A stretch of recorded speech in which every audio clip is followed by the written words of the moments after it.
ओम नमः सिद्धेभ्यः। ओम नमः सिद्धेभ्यः। ओम नमः सिद्धेभ्यः। मंगलम भगवान वीरो मंगलम गौतमो मुनि मंगलम कुंद कुंदाद्यो जैन धर्मोस्तु मंगलम सर्वमंगल मांगल्यम सर्वकल्याणकारकं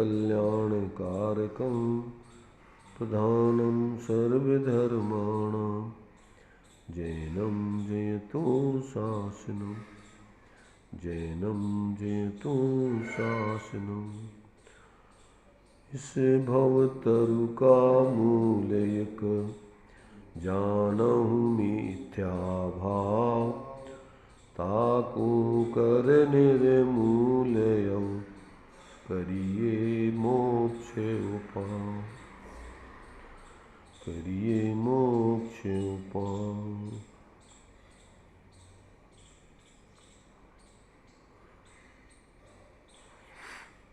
चर्चा अपनी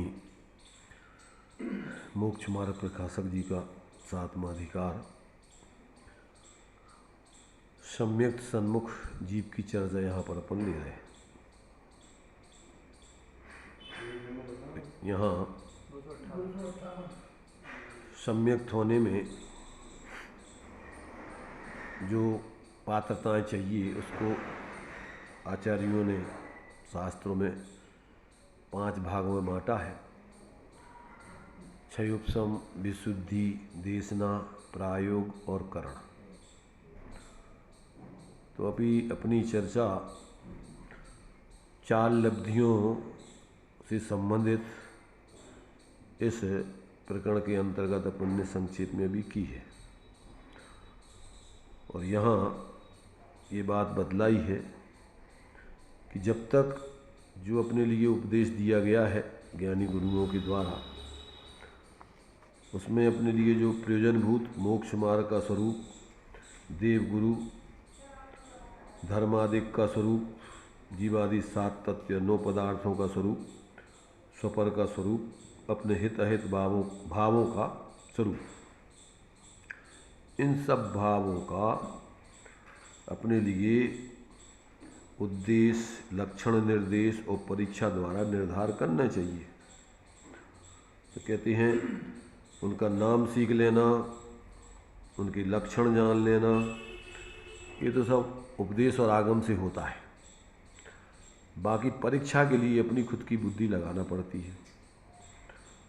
तो जब अपन परीक्षा करेंगे तो उस परीक्षा में अपना विवेक जागृत करके और शांति से जो उपदेश सुना है उसको एकांत में विचार करने चाहिए कि ये उपदेश ऐसा है, इस प्रकार जो कहा है तो वो ऐसा ही है कि अन्यथा प्रकार है। अपन को ऐसा निर्णय करने में भाषित होना चाहिए। जब तक अनुमान आदि प्रमाणों से वो बराबर पूरा समझ में ना आ जाए और जो उपदेश दिया गया है वो जैसा है वैसा उसका भाव भाषण न होने लगे, तब तक जो है वो उसका जो है अनेक अनेक दृष्टिकोणों से प्रमाण न्यायपूर्वक युक्तिपूर्वक उसका निर्णय करे। और जब तक उसमें संदेह रहे, निर्धार पक्का ना हो, कोई उसमें संदेह आवे तो विशेषज्ञों से पूछे अथवा अपनी समान बुद्धि धारकों से अपने विचार व्यक्त करके उनसे चर्चा करें। और जैसा उपदेश है वैसा अपने अंतरंग में जब तक निर्णय होकर के भाव भाषित न हो जाए तब तक इसी प्रकार उद्यम किया करें।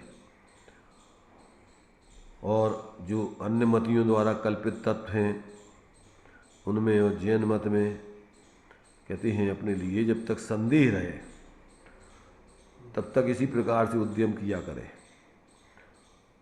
और ऐसा उद्यम करने पर यदि सही निर्णय करोगे तो जिनदेव का उपदेश ही तुम्हें सत्य भाषित होगा। क्यों?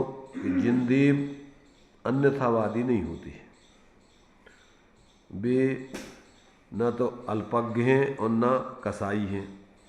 व्यक्ति झूठ बोलता है, गलत बोलता है, तो अज्ञानता से, वो कसायों से, तो उनके ना तो अज्ञान है और ना कसाय है, पूर्ण ज्ञान है और पूर्ण वितराग है।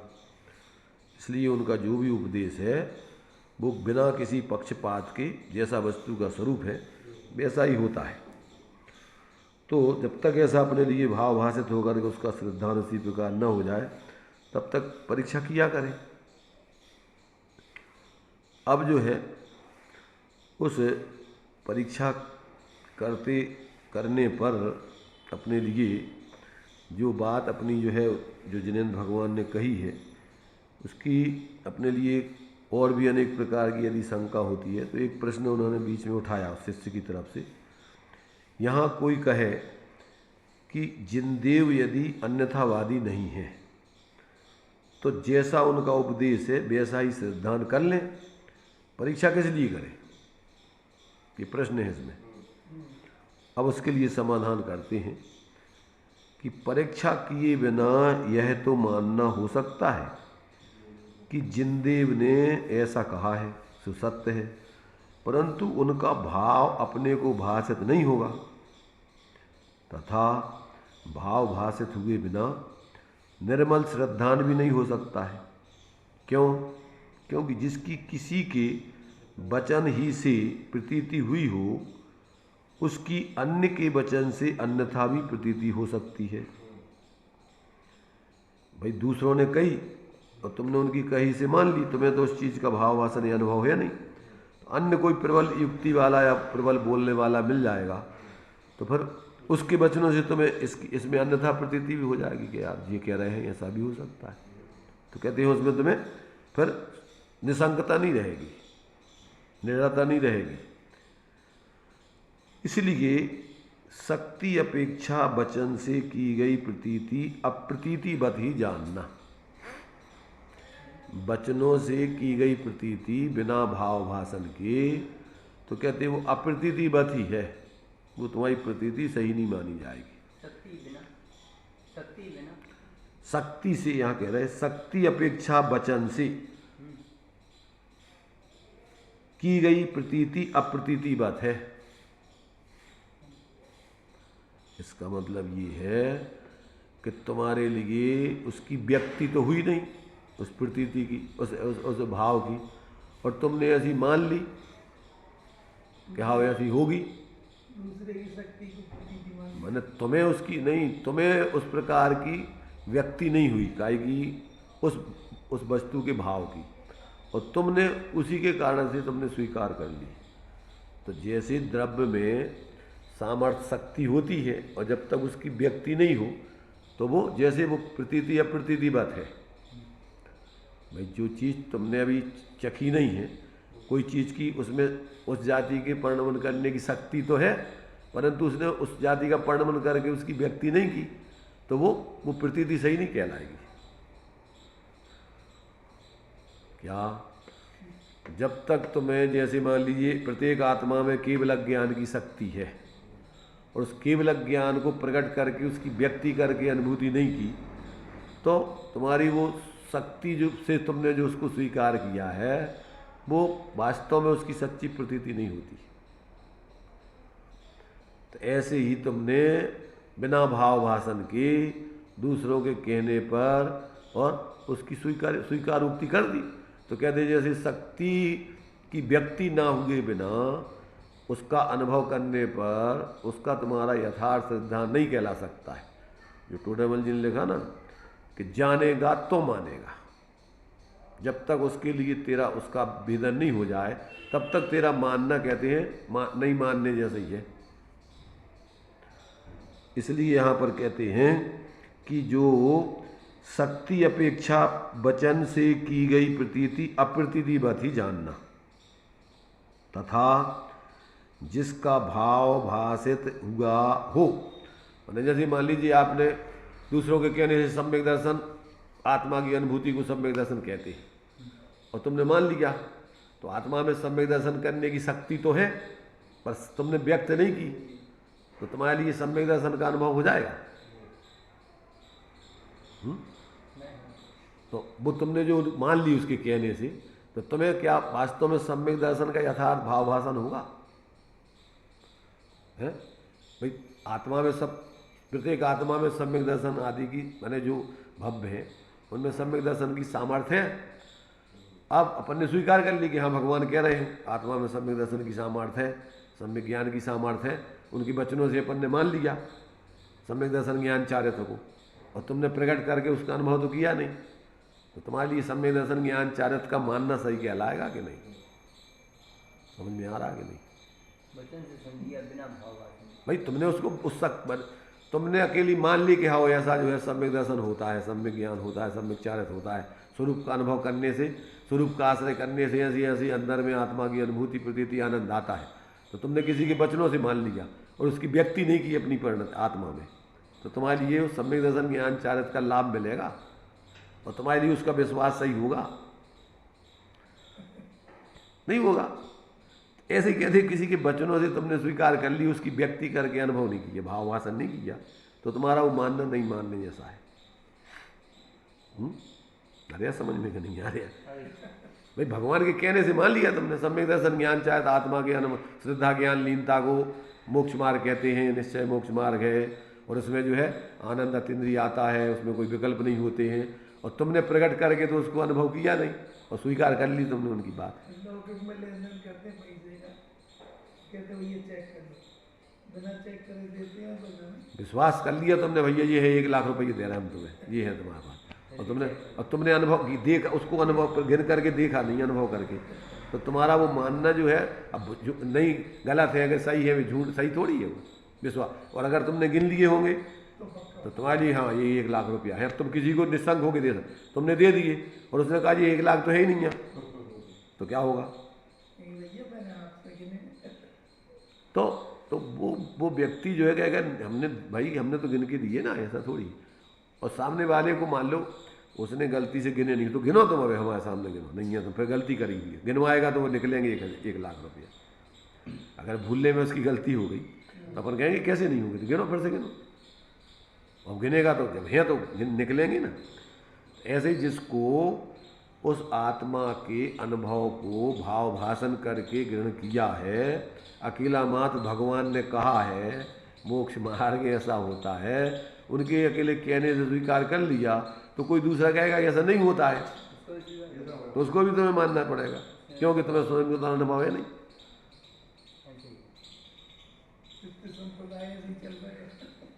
इस प्रकार से कहते मात्र ये जो है कहते हैं बिना परीक्षा के आज्ञा प्रधानी से परीक्षा प्रधानी शिष्य श्रेष्ठ माना गया है।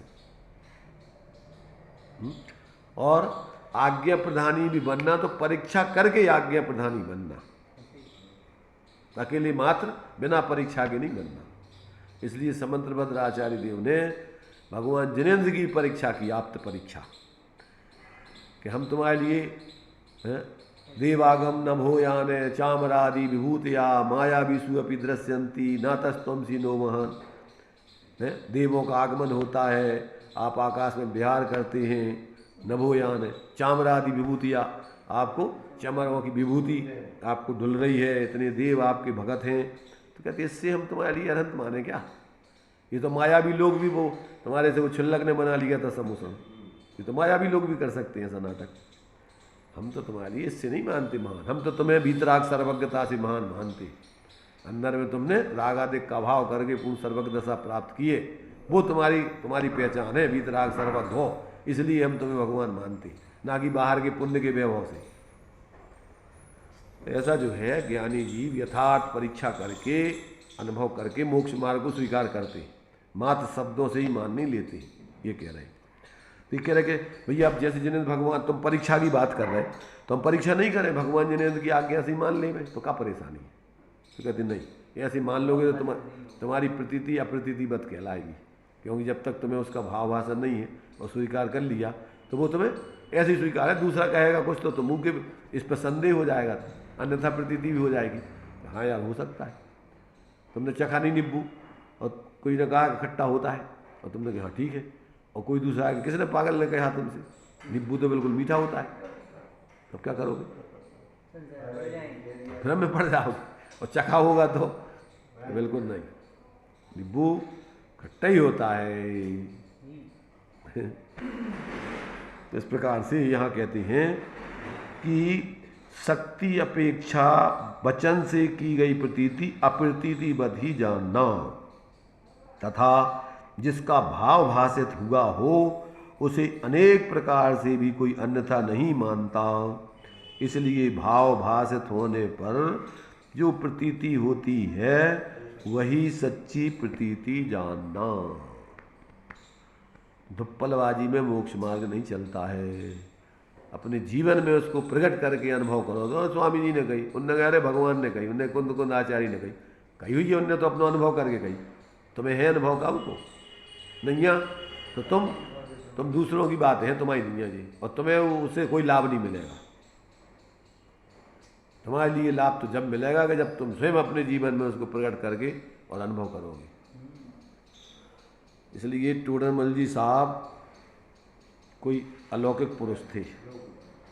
जितनी जितनी तुम शंकाएं तुम स्वयं नहीं उठा सकते हो, शिष्यों की तरफ से शंकाएं उठा उठा करके उन्होंने उसके समाधान किए, ताकि तुम्हें कहीं कोई भ्रम ना रहे।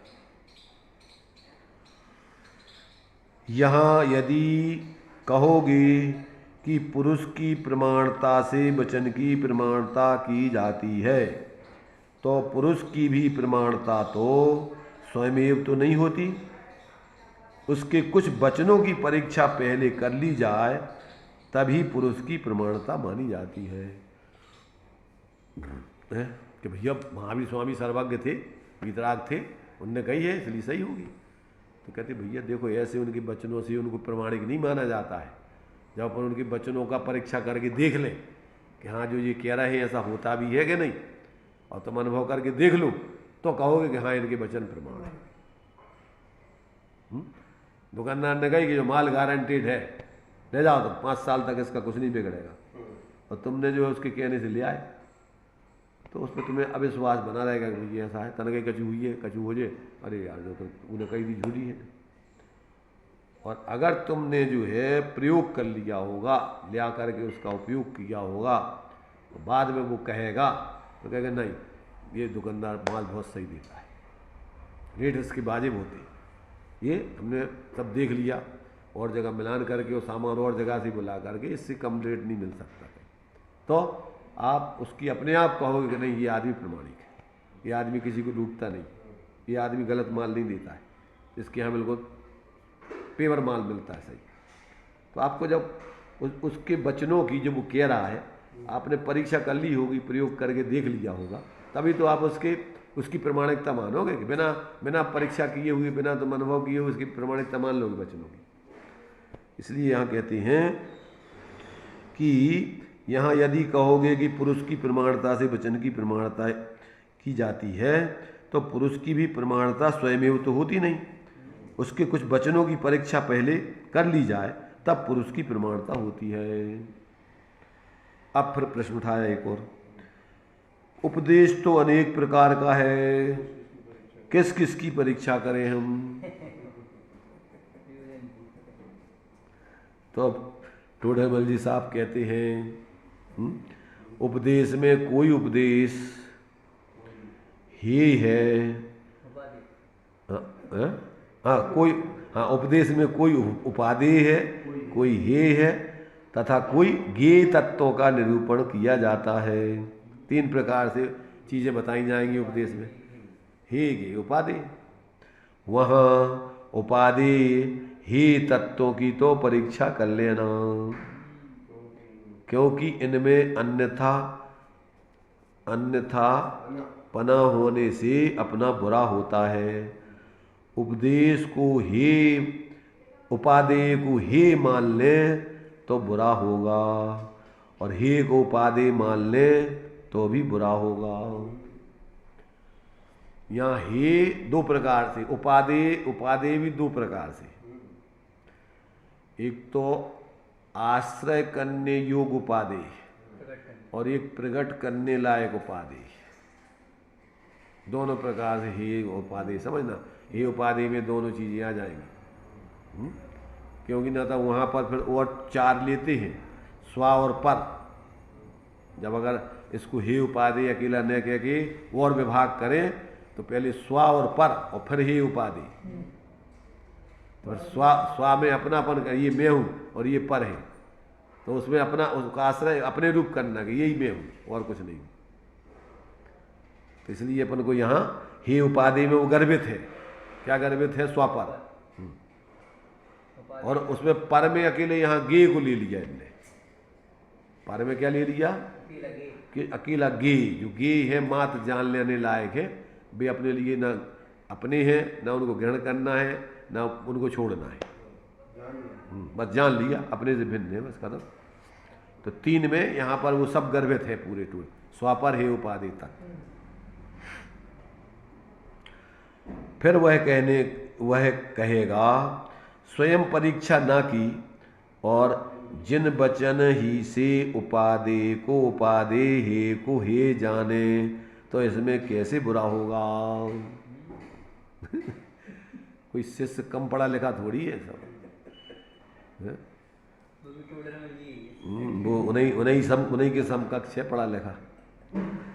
तो यहाँ कहते हैं तो कैसे बुरा होगा? कहते हैं अगर हम उन्हीं की बिना परीक्षा किए जिन वचन से ही मान लें उपादे को उपादे हे को हे, तो कैसे बुरा होगा? समाधान, अर्थ का भाव भाषित हुए बिना वचन का अभिप्राय नहीं पहचाना जाता। बिना भाव भाषित की तुम जानो ही नहीं कि हे उपादे का कहलाओ। जब तुमको भाव भाषण होगा तभी तो उसका हे उपाधि का तुम समझ पाओगे भाव के। हाँ ये बात, इसलिए हे है इसलिए उपाधि है। तो कहते हैं कि अर्थ का भाव भाषित हुए बिना वचन का अभिप्राय नहीं पहचाना जाता। यह तो मान ले कि मैं जिन वचनानुसार मानता हूं, परंतु भाव भाषित हुए बिना क्या होगा? अन्यथापना हो जाए। लोक में भी नौकर को किसी कार्य के लिए भेजते हैं, वहाँ यदि वह उस कार्य का भाव जानता हो तो कार्य को सुधारेगा। यदि भाव भाषित नहीं होगा तो कहीं चूक ही जाएगा।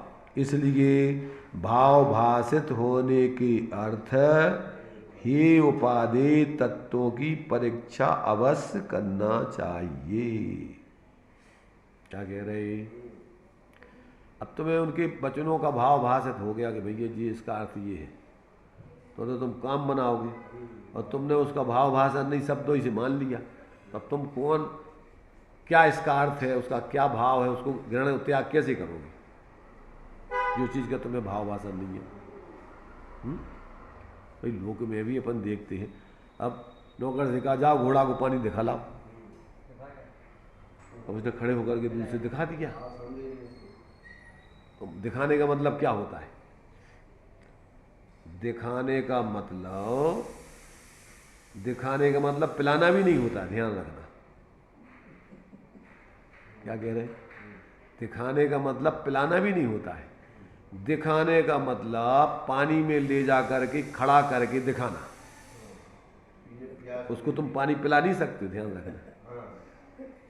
उसका अर्थ ये भी नहीं है कि उसको पानी पिला लाने की बात कह रहे, पर उसको पानी दिखाना तो है, तुम्हें पिलाना तो नहीं है, वो पिएगा तो स्वयं ही। पर कहाँ खड़े होके दिखाना, कितने पास से दिखाना, पानी में ले जा करके वहाँ खड़ा करके फिर उसको दिखाओ। तुम दूर खड़े होकर के कहो देख घोड़ा वो पानी भरा है, ऐसा दिखाने को कहा था क्या हमने? कहा तो था हमने क्योंकि दिखाना ही है ना। तुम दिखाई तो सका, पिला कैसे खाओ? जिसको नहीं पीना है कैसे पिलाओगे? पर कैसे दिखाना? जिस तरीके से वो पी सके अगर इच्छा है तो ऐसा दिखाना। इतने दूर से खड़े होकर के नहीं दिखाना। समझ में आ रहा कि नहीं? अब तुमने उनको भाव समझे नहीं कि जी दिखाने का मतलब कैसा दिखाना है। तो क्या हुआ कि दूर खड़े होकर दिखा लाया, कहते हम दिखा लिया कि पानी पिया उसने कि नहीं? तो पिया तो पीता तो जब हम नज़दीक ले जाते, तो दूर होके दिखाया खड़े होके हमने। तो ये जो है क्या है, ऐसा जब तक उसका यथार्थ भाव भाषण ना हो, यानी तुमने घोड़े को पानी पिलाया होगा पहले कि कैसे अब कितनी दूर से पीता है, पिलाया जाता है, दिखाया जाता है, तो तुम काम बनाओगे। अन्यथा काम बनाओगे नहीं। ऐसे ही अपन को जब तक हे उपादेय तत्वों का भाव भाषण ना हो, अपने जीवन में जब तक, जैसे मान लीजिए केवल ज्ञान प्रकट करो, मोक्ष प्रकट करो, तो मोक्ष प्रकट करने के लिए क्या करना है? जिस स्वरूप के आश्रय से मोक्ष, यदि मोक्ष की ये कामना, तो जीवन को जानिए, मानिए, अनुचरण कीजिए, तो उसका आश्रय कीजिए, तो धीरे धीरे आपकी परिणति में मोहरह दशा प्रकट होगी। अब मोक्ष डायरेक्ट कहाँ रखा गया जिसको अपन ग्रहण कर ले? बताओ कि तुम भैया मोक्ष प्राप्त करो, तो मोक्ष कैसे प्राप्त करें? उसका भाव भाषण के भैया मोक्ष इस आत्मा में शक्ति रूप है, अभी केवल अज्ञान आत्मा में शक्ति रूप है, और इसी में उपयोग की बार बार लीनता करेंगे तो धीरे धीरे धीरे धीरे इसी में से प्रकट होगा। 64 पहरी पीपल ले आओ, तो पीपल 64 पहरी कहाँ से ले आए? कहाँ मिलेगी वो? 64 पहरी पीपल तो बाजार में मिलती नहीं है। पीपल चाहिए, पीपल, घिसा हुआ पीपल की बात नहीं कर रहे, 64 पहरी पीपल लाना है तुम्हें। भाई तुम्हें ऐसी डायरेक्ट में तो 64 पहरी पीपल मिलेगी नहीं। अब तुम्हें 64 पहर तक घिस करके उस पीपल को लेके जाना है। तो अब जब तक तुम्हें उसकी विधि नहीं पता होगी, उसका भाव भाषित नहीं होगा, तो तुम उनके वचनों का कैसे अपने जीवन में उसका लाभ ले पाओगे? उसका नाम ही है 64 पहरी पीपल। 64 पहर मतलब 8 दिन रात उसको घिसा जावे निरंतर, तब उसमें से चिरपराहट है, उसी में से निकलती है वो चिरपराहट, जो बीमारियों के रूप, कीटाणुओं को जो नष्ट करने में समर्थ होती, बीमारी दोषों को। तो अब वो तुम्हारे लिए कहाँ से मिलेगी? वो ऐसे ही वो मोक्ष कहाँ मिलेगा तुम्हें? तो कहते यदि मोक्ष की कामना है तो अपने उस निःशुद्धात्म तत्व को जानो, मानो, उसका अनुचरण करो, उसकी आराधना करो, उसकी साधना करो, वहीं से आएगा, इधर उधर से नहीं मिलेगा तुम्हें। हैं? तो निकलेगा भाई उसी में बार बार घिसाई का मतलब होता है कि उसे सलबटिया थोड़ी रखो होता है, घिसने होता है। अपने उपयोग को, अपनी परिणति को बार बार अपने स्वरूप में ही एकाग्र कर करके, लीनता कर करके बढ़ाओ उसको, इधर उधर से अपनी परिणति को हटाओ। वो तो कोई उपाय है नहीं है कि कोई बातों में मिल जाएगा, पढ़ते पढ़ते मिल जाएगा, कि कोई तुम्हें भगवान की पूजा करते रहोगे उसे भी दे देंगे तुम्हें, कहाँ से मिलेगा? अब अगर तुमने ये भाव भाषण समझा होगा कि भैया इसमें से निकलता है, इसमें से मोक्ष आता है, इसमें से सुख प्रकट होता है, इसमें से उसकी वृद्धि होती है, तो आप फिर अपना प्रयोग कर करके वही साधना करके प्राप्त करोगे। और अगर वो पता नहीं है, भाव भाषण नहीं समझोगे, तो फिर क्या करोगे? कैसे प्राप्त करोगे? आज तक यही तो किया है, साधु बन गए अनंत बार, पंडित बन गए अनंत बार, धारणा ज्ञान में सब रट लो, पर अंदर में जो बता रहे विधि वो नहीं अपनाई। और आप ज़्यादा नहीं जानते हो शास्त्रों को, पर ये विधि जान ली तुमने, काम हो जाएगा तुम्हारा। तो ये जो है अपन को कहते हैं, अगर भगवान जिनेंद्र के वचनों की परीक्षा यानी अपने जीवन में प्रैक्टिकल करके भाव भाषण नहीं करोगे, तो उनके वचनों से ये उपादेय तत्व को मान लोगे कि आश्रव बंध ही है, पुण्य भी ही है, और आत्मा ही अपने लिए उपादेय है, और मैं तो वो ही हूँ अकेले, और तुम्हें मोक्ष भी नहीं हूँ मैं। हो जाए गुणाभाग करने से मोक्ष नहीं हो तुम, और आत्मा ही हो, तो आत्मा तो हो अनादिकाल से ही हो, और ऐसे अकेले सोचने से, ऐसे विकल्पों से तुम्हें मोक्ष मिल जाए, सुख मिल जाए। अब उनके भाव भाषण के तुम्हें वो शुद्ध आत्मा की सिद्धा करा रहा है ज्ञान, तो इस रूप में नहीं करा रहा है कि अकेले शब्दों में, विकल्पों में कर लेना। उसका आश्रय करके, अनुभव करके, उसकी प्रतीति करते हुए, परिणमित होते हुए, उपासित होता हुआ, श्रद्धान है वो, उसका अनुभव परिणमित होते हुए उसकी प्रतीति, अनुभूति। तो जब तक जीव को इस प्रकार से ज्ञानियों के, भगवान सर्वज्ञ के वचनों की परीक्षा भाव भाषित करके ना करें, तब तक उसकी प्रयोजन की, उनके कहने मात्र से विश्वास कर लो कि हाँ भाई कह रहा है इसलिए हे को हे, उपाधि को उपाधि, 7 तत्वों का हमें ज्ञान है, परीक्षा में पास हो जाओ, 100 नंबर ले आके डिग्री मिल जाएगी तुम्हें शास्त्री की। % नंबर आए तुम्हारे, कितने % आए? तो परीक्षा में उपाधि मिलेगी, समाधि नहीं मिलेगी, स्वरूप की सिद्धि नहीं होगी उससे। बाहर के पढ़ने से तुम्हारे लिए डिग्री मिल जाएगी, उपाधि समझ ले, शास्त्री की, जिनको शास्त्रों का सब अध्ययन होगा, पर तुम्हें उसका लाभ तो नहीं मिलेगा ना। इसलिए यहाँ कह रहे भैया कि अर्थ का भाव भाषित हुए बिना वचन का अभिप्राय नहीं पहचाना जाता। यह तो मान लें कि मैं जिन वचनानुसार मानता हूँ, परंतु भाव भाषित हुए बिना अन्यथापना हो जाए। लोक में भी नौकर को किसी कार्य के लिए भेजते हैं, वहाँ यदि वह उस कार्य का भाव जानता होगा तो कार्य को सुधारेगा, और यदि भाव भाषित नहीं होगा तो कहीं चूक ही जाएगा। इसलिए भाव भाषित होने के अर्थ हे उपादेय तत्वों की परीक्षा अवश्य करना चाहिए। परीक्षा माने भाव भाषित करना। परीक्षा में भाव। हाँ, परीक्षा माने क्या, और कैसी परीक्षा? इतने परीक्षा माने अभी बता रहे ना कि परीक्षा में तुमने कह दी कि आश्रय बंद ही हैं, लिख दिया है और तुम्हें बस नंबर पूरे आ गए, हो गई परीक्षा।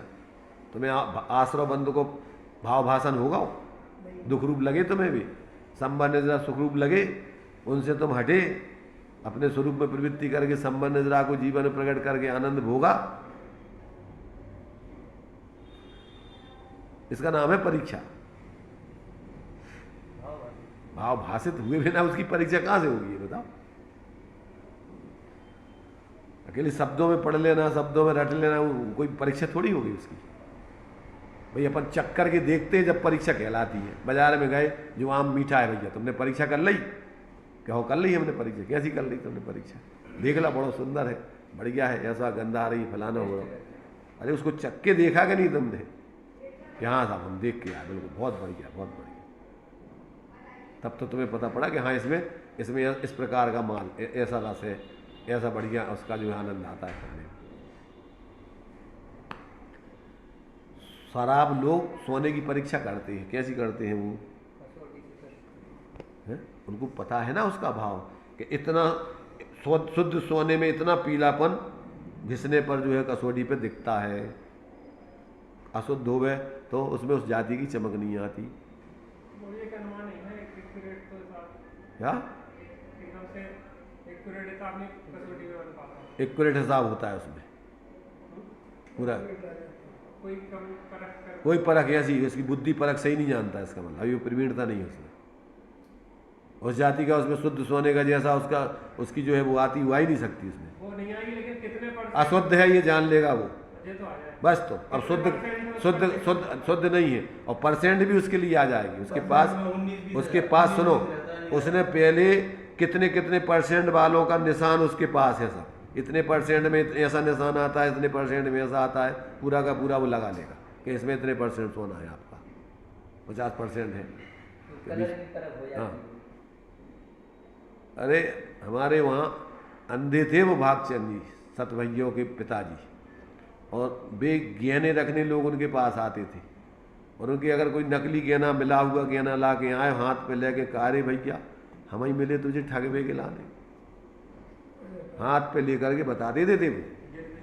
हाँ, कि जो है तेरा शुद्ध सोना नहीं है, तू क्या सोच रहा हो कि हमारी आंखें नहीं है तो हमें ज्ञान नहीं है का? हमारे प्रज्ञा चक्षु है और आंखों से नहीं देखता कोई, कैसे जानत? उसी प्रज्ञा से, ज्ञान से निर्णय होता है। सबसे भारी धातु होती है, सबसे भारी धातु। चलो तो आगे अपन मूल में आ जाओ। ये सब डाल पात सब चर्चा करनी, दृष्टांत एक देश होता है अपन को समझना। इसलिए जो है कहते हैं कि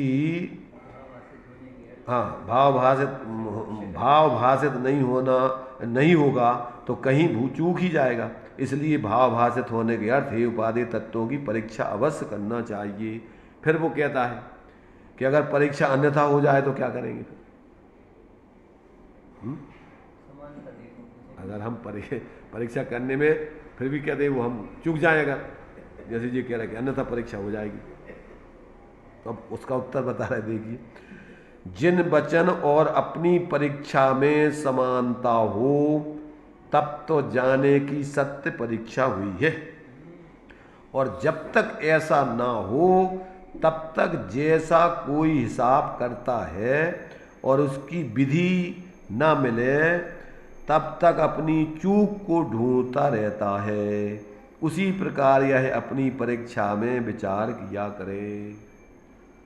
जो ज्ञानियों ने मोक्ष मार्ग में जो लक्षण बताए हैं, ऐसा ऐसा होता है, तो क्या वैसे ऐसा तुम्हारे लिए उसमें अनुभव हो रहा है कि नहीं? जब तक नहीं होता है तो सोचोगे अभी गलत है कहीं हमारा हिसाब, अभी हम उस स्थिति तक नहीं पहुँचे। इस गुणस्थान में ऐसी ऐसी आनंद की स्थिति बढ़ जाती है, और फिर बाहर के इस प्रकार के भाव उसके होते ही नहीं हैं, कृत्रिम नहीं। उस जाति की कसाय नहीं है तो उस जाति के भाव कहाँ से होंगे? तो अब उसको देखें कि हाँ ऐसा हमारे जीवन में घटित हो रहा है कि नहीं। नहीं हो रहा तो समझ लो कि अभी गड़बड़ चल रहा है, कहीं हिसाब किताब हमारा सही नहीं है, अभी भ्रम है कहीं। तो इस प्रकार से कहती हैं कि जब तक ऐसा ना हो तब तक जैसे कोई हिसाब करता है उसकी विधि ना मिले तब तक अपनी चूक को ढूंढता है, उसी प्रकार यह अपनी परीक्षा में विचार किया करे। तथा जो ज्ञेय तत्व हैं उनकी परीक्षा हो सके तो परीक्षा कर लेना, नहीं हो तो यह अनुमान करे कि जो हे उपादेय तत्व ही अन्यथा नहीं कहे जिन्होंने, तो ज्ञेय तत्वों को अन्यथा किस लिए कहेंगे। जैसे कोई प्रयोजनभूत कार्यों में भी झूठ नहीं बोलता हो, वह अप्रयोजनभूत झूठ क्यों बोलेगा? इसलिए ज्ञेय तत्वों का स्वरूप परीक्षा द्वारा भी अथवा आज्ञा से भी जाने, यदि उनका यथार्थ भाव भाषित ना हो तो भी कोई दोष नहीं है। क्या मतलब? ऐसा समझो कि जैसे अपन को बाजार में से खाने की चीज़ें लाना है, क्या लाना है? खाने पीने की चीज़ें लाना है। अब अपन को उनमें अगर मान लो जो अपन को खाने के लिए जो चीज़ें हैं और जो अपने लिए जो है नहीं खाने की चीज़ें हैं उनका ज्ञान होगा, तो अपन क्या है अपने जीवन उपयोगी चीज़ों में किसी प्रकार की भ्रांति नहीं करेंगे। जहर है मारने के लिए बिक रहा है बाजार में, और अपन उसको दवाई सोच करके ले आए, और जो दवाई बोली जाती है चूहा मार दवाई, ये भी दवाई है। तो अब दवाई के भरोसे अपन जो है मैंने ऐसा यदवा तदवा अगर खरीद लाएंगे तो मर जाएंगे, खा लेंगे। तो सल्पास है, तो सल्पास की जो है अपन को जीवों की उत्पत्ति ना हो इसके लिए बाजार में बिकती है, और सोचे भैया कि देखो ये तो गेहूँ वगैरह में डलती है, अभी गोलियाँ भी जो है अपन गेहूँ में पीस के खा जाएं, मरोगे कि नहीं? पता रहना चाहिए ना कि भैया जो अगर खा लेंगे तो मर जाएंगे, तो उसमें भूल नहीं होना चाहिए। कदाचित जो चीज़ें अपन के काम में नहीं आती हैं उनका अपन को ज्ञान हो नहीं हो कोई मतलब नहीं, अन्यथा भी हो जाए तो उससे कोई अहित नहीं है, परंतु जो प्रयोग करने वाली चीज़ें हैं उनमें अगर अन्यथा हो जाएगा तो जीवन की जगह मर जाएंगे। बाजार से जो है दवाई की जगह जहर खरीद लिया है अपन, लाना तो था अपनी बीमारी दूर करने के लिए दवाई पर, और वो उसकी जगह अपन ने क्या वो जहर मिल लिया है उधर से, तो क्या होगा फिर? इसलिए जो अपन को जीवन में प्रैक्टिकल करने वाली है, हितहित का कारण है, ऐसी हे उपादेय तत्वों का तो निर्णय पक्का कर लेना। और जो मात्र ज्ञेय है अगर कदाचित उनसे अन्यथा भी जानकारी हो जाए तो भैया उनसे अपना क्या अहित है? कुछ नहीं।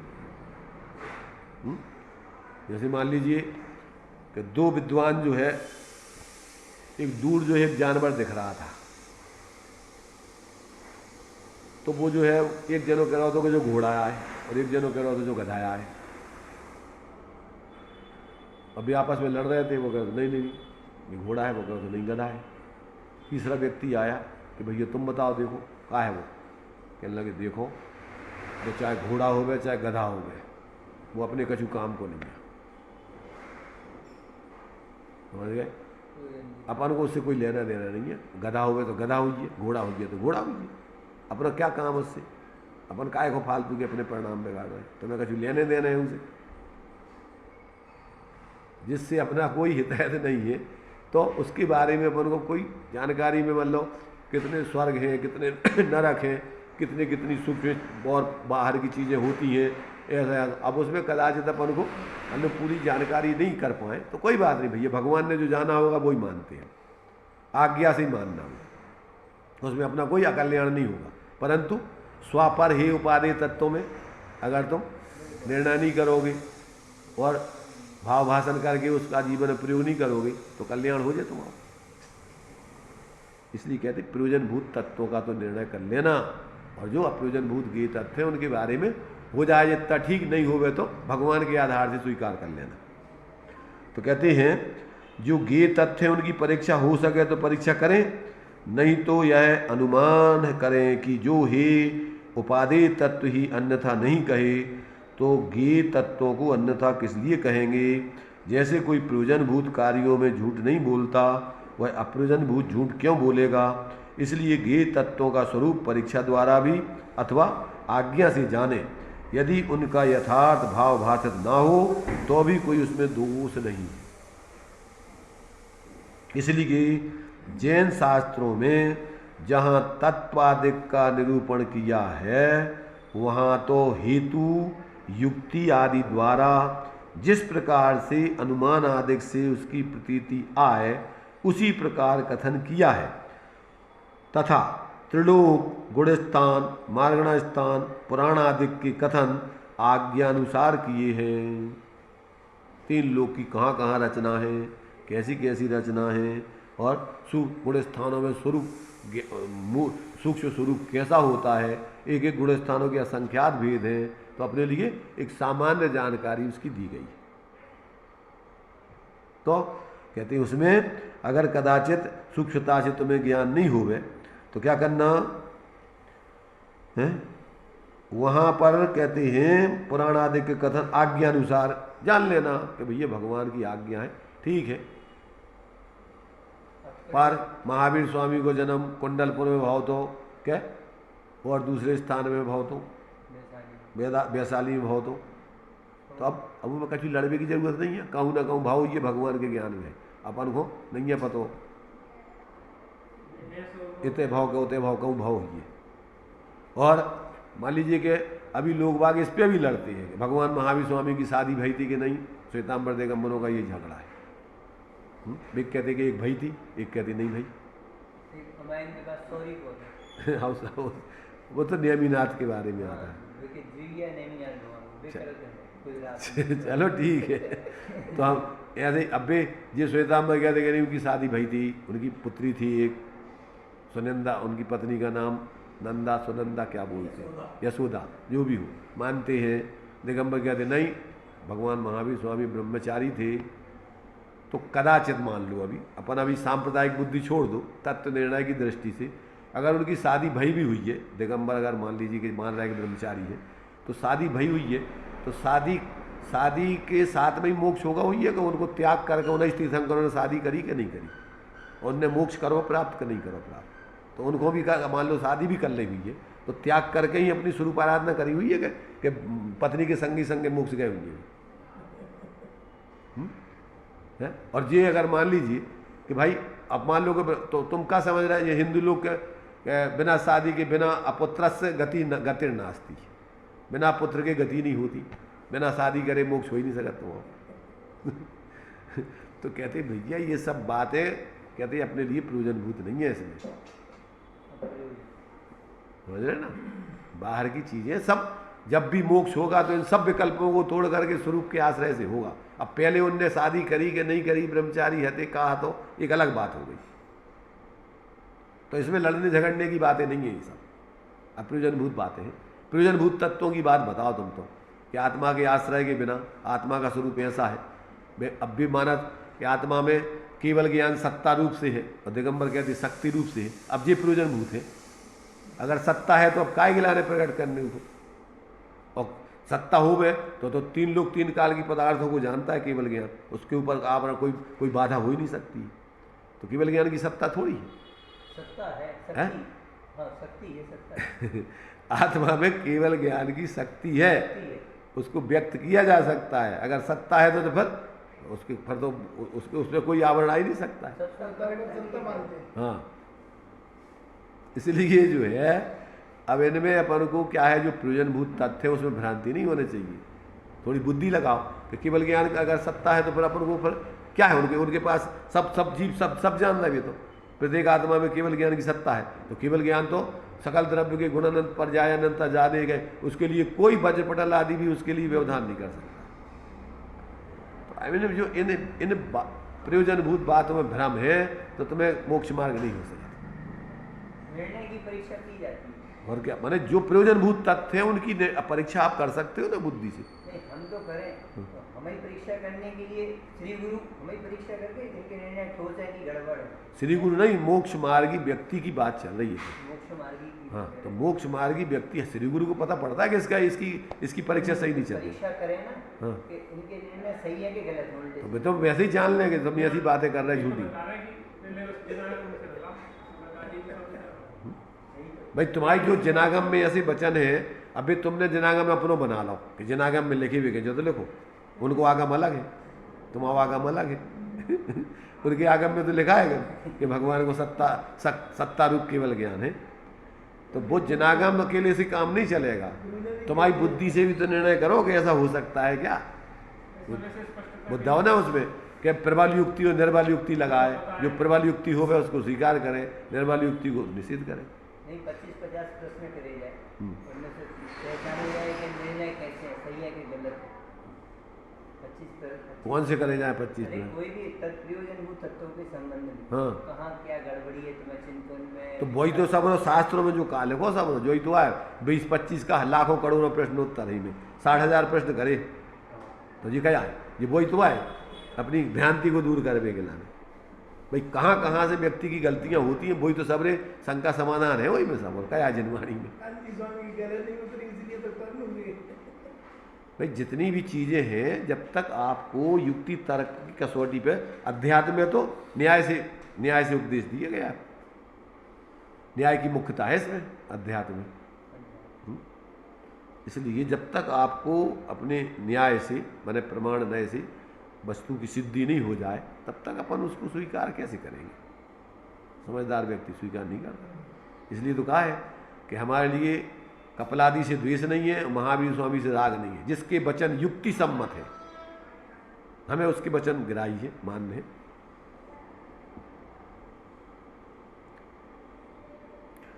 तो यहाँ पर जो है किसी व्यक्ति का पक्ष नहीं है, किसी संप्रदाय का नहीं है, यहाँ तो वस्तु व्यवस्था की सिद्धि है। और वस्तु व्यवस्था की सिद्धि जहाँ होती है वो सत्य है। वस्तु स्वभाव धर्मो, वस्तु का स्वभाव ही समझना, उस पर जीना वही धर्म है। इसलिए कहते हैं कि जैन शास्त्रों में जहाँ तत्वादिक का निरूपण किया है, वहाँ तो हेतु युक्ति आदि द्वारा जिस प्रकार से अनुमान आदिक से प्रतीति हो जाए उसी प्रकार कथन किया है, तथा त्रिलोक, गुणस्थान, मार्गणा, पुराणादिक के कथन आज्ञानुसार किए हैं। क्यों कि जो तो केवल ज्ञान गम है, तो केवल ज्ञान के जो अपन को परंपरा से उपदेश दिया गया 3 लोक के स्वरूप का, गुणस्थानों का और तुम्हारे से मार्गणाओं का। अब जीवों की इतनी सूक्ष्मता, एक सुई की नोक बराबर अनंत, जितने जीव अनंत हो सिद्ध हो गए उससे भी अनंत गुण है। अब तुम कैसे तुम बताओगे, अपने कैसे परीक्षा करोगे उसकी। ये सब भगवान जनेन्द्र की आज्ञा से पुराण से स्वीकार करना। तो कहते हैं पुराणादिक के कथन आज्ञानुसार किए, इसलिए हे उपादेय तत्वों की परीक्षा करना योग्य है।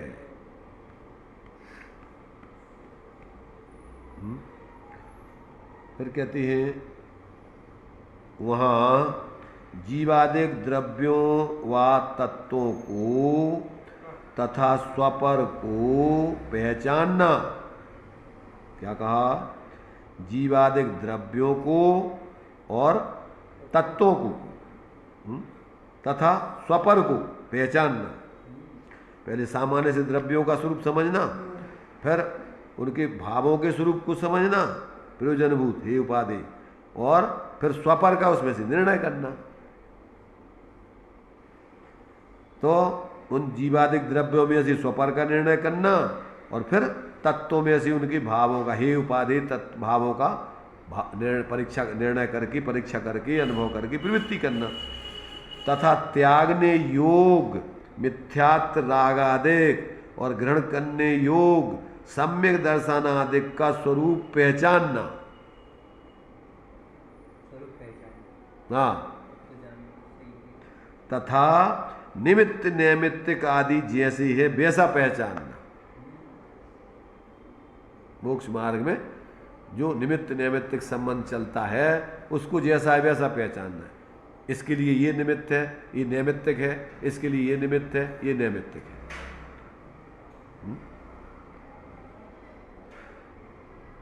झंडा हिल रहा है तो उसके लिए हवा निमित्त है, झंडे का हिलना नैमित्तिक है। पर वो नैमित्तिक कार्य अपनी उपादानगत योग्यता से हो रहा है, झंडा हवा उसकी करता नहीं है। निमित्त को निमित्त जानना है। उपादान अपने भावों का करता है, निमित्त उपादान दूसरे के भावों का करता नहीं है। नैमित्तिक यानी उपादान। नैमित्तिक माने जिस संयोग आदि से जो भाव हो रहे हैं वो नैमित्तिक भाव कहलाते हैं। जैसे राग द्वेष मोहादिक भाव है वे कर्मकृत हैं, नैमित्तिक हैं।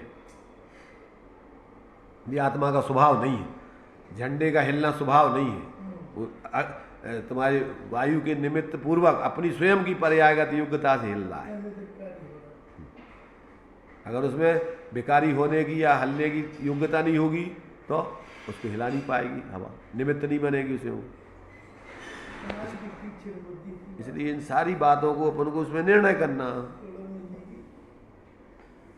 नैमित्तिक भावों को नैमित्तिक जानना, अनैमित्तिक भावों को अनैमित्तिक जानना। द्रव्य गुण कोई उसकी कर्ता नहीं है और पर्याय का भी कोई कर्ता नहीं है। समझ रहे ना, पर्याय भी द्रव्य की अपनी स्वयं की ही परिणति है, परंतु उसमें जो स्वभाव विभाव होता है वो विभाव परिणमन पर सापेक्ष है, पर कराता नहीं है, पर के अवलंबन पूर्वक होता है, पर के लक्ष्य पूर्वक होता है। स्वभाव अपने स्वाश्रय से होता है, वो किसी कर्म आदि की अपेक्षा नहीं रखता है। अब ये सारी बातें अपन को जब तक अपन निर्णय नहीं करें तो कैसे अपने जीवन में कौन सी बातें अपन को छोड़ना है और कैसे छोड़ें उनको।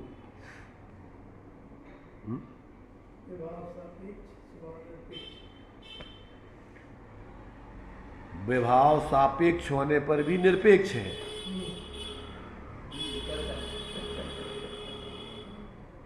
सापेक्ष माने जिस निमित्त पूर्वक हो रहा है तो वो उसका कर्ता नहीं है, निमित्त ही मात्र है। उसका कर्ता तो वो द्रव्य स्वयं ही है या वो जीव आदि स्वयं ही है।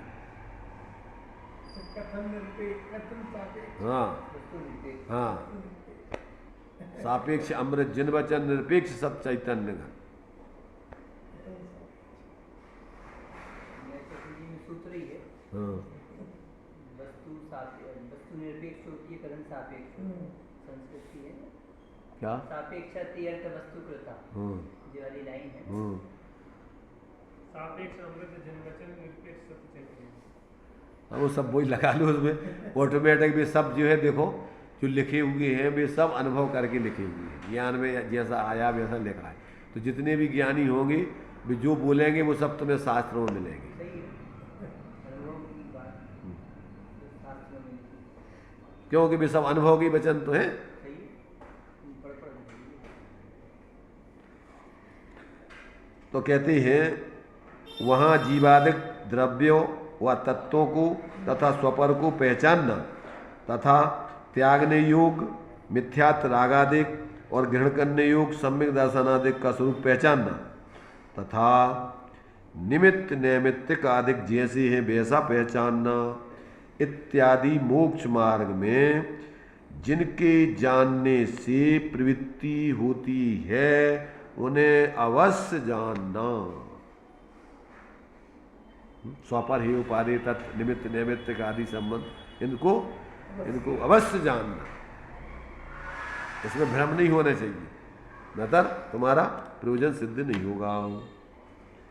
सो इनकी तो परीक्षा करना सामान्य रूप से और विशेष रूप से सामान्य रूप से किसी युक्ति हेतु द्वारा इनको जानना, व प्रमाण नय द्वारा जानना, व निर्देश स्वामित्व आदि से और सत्संख्या आदि से इनके विशेष जानना। क्या मतलब हुआ? जो अपने लिए इसका विस्तार में कथन किया गया है, उस विस्तार में किए हुए कथन को भी भेद प्रभेद आदि जो है उनको भी जानना।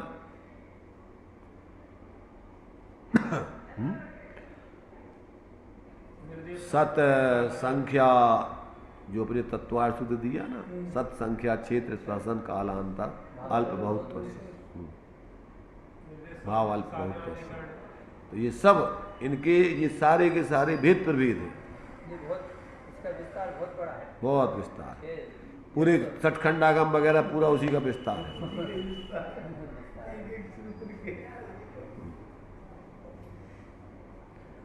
इसलिए सत है, उनकी संख्या है, उसका क्षेत्र है, उनकी एक दूसरे से अल्प बहुतता है, तो ये सब उसके साधन है, निमित्त साधन है, उपादान साधन है। तो ये सब चीज़ें जो है उसका पूरा का पूरा विशेष, सामान्य शास्त्र तो न्यूनम विशेषो बलवान भवेत, इन सबको जानना यथा योग जितनी सामर्थ्य तुम्हारी। तो यहाँ कहते हैं निर्देश स्वामित्व आदि से और सत्संख्या आदि से इनके विशेष जानना।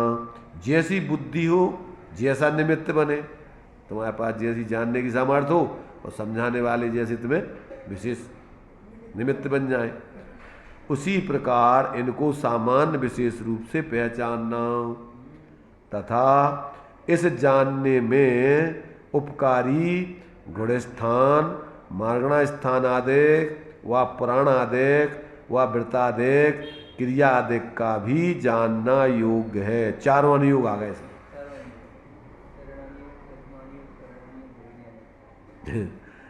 तो गुणस्थान मार्गणा स्थान ये हो गया करणानुयोग, फिर पुराणादिक ये हो गया प्रथमानुयोग, वृत्तादिक ये हो गया चरणानुयोग, और द्रव्यादि अपन को पढ़ ही लीजिए, उसके द्रव्य तत्वादिक ये हो गया द्रव्यानुयोग। तो इस प्रकार से कहते हैं यहाँ जिनकी परीक्षा हो सके उनकी परीक्षा करना, और ना हो सके उनको आज्ञानुसार ही स्वीकार करना जानना। गजब की बात है। करने के कर्तव्य बता दिए पंडित जी, तुमको इतना कर, इतना किया तो अब जो है, अब ये सारी चीज़ें अपने लिए अभी क्या है, अभी ये प्रयोग लब्धि के अंतर्गत चल रही है, ये प्रयोग ही चल रहा है अभी सब। तत्व निर्णय आदि करने का सामान्य विशेष आदि रूप से ये सारा का सारा तुम्हारे लिए प्रयोजनभूत तत्व आदि के संबंध में अब ये तुम्हारा पूरा का पूरा ऊहापोह जानकारी पूरी चल रही है।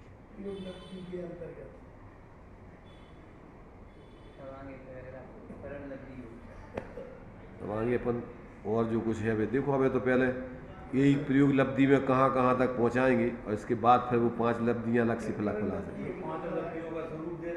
वो तो आगे आगे आगे आए, अभी तो पहले यहाँ तक तो आओ, पहले इस स्थिति में आओ पहले इतनी, और इसके बाद फिर तुम्हारे लिए जो है जब सम्यक होगा तो तुम्हारे लिए वो करण 5 लब्धियाँ कैसे जीवन में घटित होंगी वो पूरा का पूरा स्वरूप है। ऐसा जो है अपने लिए जिस जीव को आत्मबोध प्राप्त करना है तो वो किसी प्रकार भ्रम में नहीं रहता, कोई मिथ्या धारणा बना के संतुष्ट नहीं होता, और किसी प्रकार से भगवान जनेन्द्र के मार्ग से, ज्ञानियों के मार्ग से, देव सास गुरु से अन्यथा कहीं जाता नहीं। उनको सिर माथे रखकर अपनी बुद्धि से परीक्षा करते हुए निरंतर अपने बराबर मार्ग, अपना प्रयोजन साधने की तरफ बिल्कुल निरंतर जागृत होकर जीता है। किसी मिथ्या धारणा में संतुष्ट नहीं होता। जब तक उसको अपने स्वरूप का बोध नहीं हो जाता तब तक बेचैन, चैन नहीं कहीं पर भी, संतुष्टि नहीं। अच्छा, इसमें जैसे उपसम वाले होते हैं, उनको उपसम सम्यक हो जाए, अंतर्मुहूर्त है उसकी तो अब उसके बाद यदि पुरुषार्थ करके क्षयोपम में नहीं जाता है तो पूर्वानुसार फिर मिथ्या दृष्टि बन जाता है।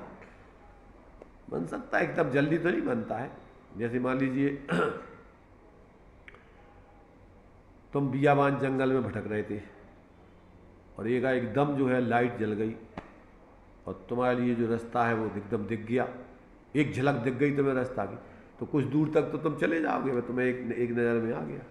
अब आगे के लिए फिर तुम्हारे पास लाइट नहीं हुए तो फिर भ्रमित हो सकते हैं। वही बात कर रहे हैं ना, पूर्वानुसार हो जाते हैं। पर ये गारंटी है कि अगर एक बार उपशम सम्यक्त हो गया तो अब मोक्ष का टिकट तो मिल गया, अब आप संसार में ज़्यादा नहीं रह पाओगे। अब ज़्यादा ही ज़्यादा अर्धपुद्गल परावर्तन काल, ये तो बहुत विरल है, अपवाद है। जिसको सम्यक्त होता है वो इतने ज़्यादा भटकता नहीं है। वो तो पर बताया, सावधान किया है कि अगर तुम असावधान रहोगे तो तुम ऐसी स्थिति में भी पहुंच सकते हो।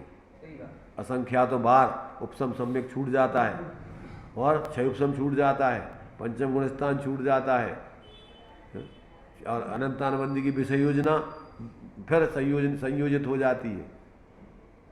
और कितने बार 31 बार मुनि बन सकते हो, भावलिंगी 31 बार 31 बार आप भावलिंगी संत बन सकते हो। 32वें बार में मोक्ष जाता है ज़्यादा से ज़्यादा, और फिर भटक सकते हो अगर तुमने सावधान नहीं रहे तो। उसके बाद ही भटक सकते हैं। अरे अनंत भटक सकता है भाई। क्षयोपशम सम्यक प्राप्त करके इतने छठम सप्तम गुण स्थान में पहुंच गया। अब आप ये देखो, जब 11वें गुण स्थान का गिनने वाला बताया है कि जीवन के परिणामन की अति विचित्रता देखो ज्ञानी, बंद मोक्ष परिणामनी से ऐसा कहे सृजनवाणी, तो मुनि एकादश गुण ठानक चढ़ गिरत तहाते चित भ्रम ठानी और भ्रमत अर्ध पुद्गल परिवर्तन किंचितून काल परमानी। तो अब क्या मुनि क्या होते? छठम सप्तम गुण स्थान क्या होते? 4 बार अर्ध पुद्गल परावर्तन में उपशम श्रेणी तुम 11वें गुण स्थान तक को छू सकते हो। 4 बार। तो अब कितने बार मुनि बनोगे जब श्रेणी चढ़ पाओगे? इसलिए बहुत अपने लिए किसी प्रकार भ्रमित होने की जरूरत नहीं है, कहीं गाफिल होने की जरूरत नहीं है, संतुष्ट होने की जरूरत नहीं है। जब तक अपना पूर्ण लक्ष्य प्राप्त न हो जाए तब तक जागृत होकर के निरंतर आप अपने कार्य में लगे रहें। चलिए,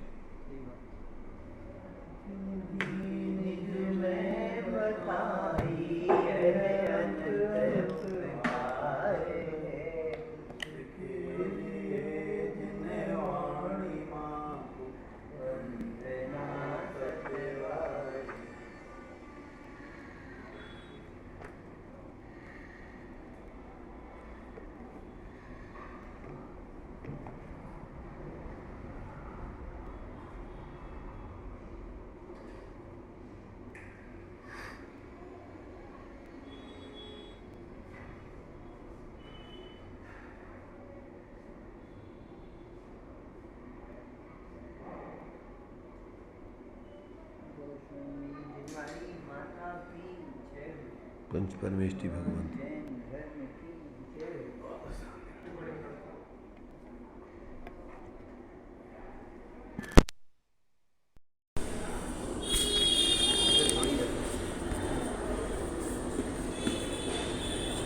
ये